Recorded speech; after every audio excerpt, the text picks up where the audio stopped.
although I'm from the north, and I spend a lot of my time in Delhi. When 4 times a year I come to India, I spend a lot of. I also always make a tour of the south in every trip. So, and I come 4 times. But my original place is until I was 20, I lived in Delhi, and then I lived for 45 years. I've lived in the U.S.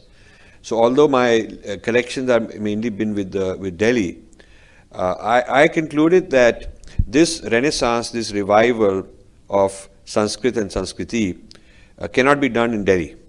Delhi is too political and too difficult because the moment you start talking like this, there is a lot of hostility. Now, of course, ultimately we have to win Delhi, ultimately. But I think that a base to start taking back Sanskriti has to be in the south, where more talent is available, traditional scholars are available. I have given some talks in Bangalore, and I found that the Karnataka Sanskrit University are very, very excited. They would like to help me. They would like to appoint some Sanskrit scholars and help me give traditional responses. Yesterday morning at the Sanskrit University here in Chennai, again, the people there were very happy. They announced very publicly that my job should be to define the problems, to define the questions, the Purva Paksh of the prominent Western Indologists, and their job is to supply the Uttara Paksha. So we can be in partnership. We can be in partnership, and I'm hoping that as a result of these talks during this trip, we can create some kind of a team of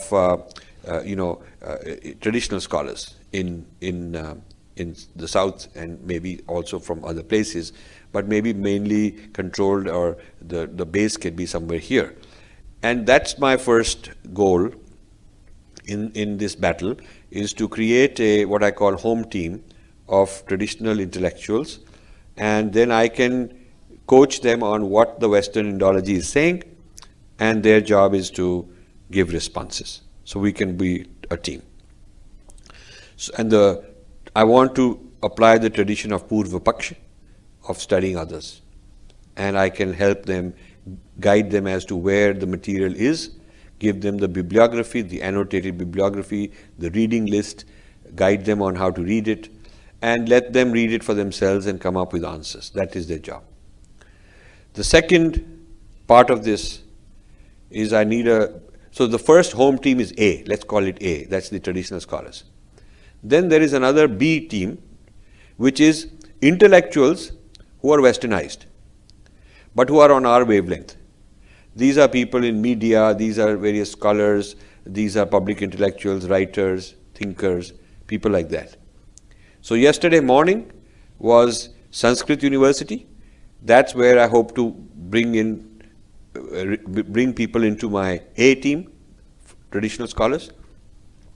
And yesterday afternoon was IIT Madras, which would be a good fertile ground to find people on the B team, because they are not necessarily traditional Sanskrit scholars. They are very passionate about our heritage. They are anglicized, westernized, English-speaking, articulate, and we need those people. We need those people because that's how much of our society has become and is becoming more and more rapidly. So we need a multi-pronged attack. Then I think there is a need for a Team C. Team C are people who are very active in social media. They are not intellectuals and scholars, either traditional Sanskrit, nor are they writers in English, but they can be very effective in spreading the knowledge, spreading the message, in publicizing, in public relations, publicity, using social media. And the reason they are especially important is that the traditional media blocks us out. Traditional media don't talk about our view unless it is to criticize. So we don't exist normally. This view does not exist unless it's time to attack it. Then suddenly it becomes very prominent.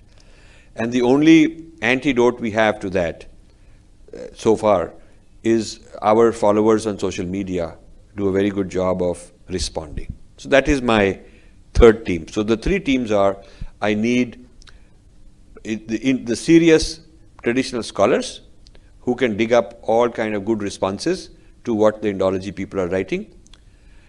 Second is the westernized intellectuals who can write these ideas in English and spread it to policymakers, IAS, IFS people, NCRT people, HRD people, media people, and so on. Okay. And the C team, third one, is those who can take it to, who are not producers in Sanskrit or in any language, in English or anything, but who can take the message in very simple blogs and social media and Twitter and Facebook and all that stuff. That is very important. The three-pronged attack, 3 levels, are all very necessary. Individual. Because you may come from poor parents and make it rich, you may come from rich parents and be poor, doesn't matter. It's your personal situation that you count, and then we'll get rid of the caste system if we were to do that. Secondly, the Akhand Bharat, I'm against that Akhand Bharat idea.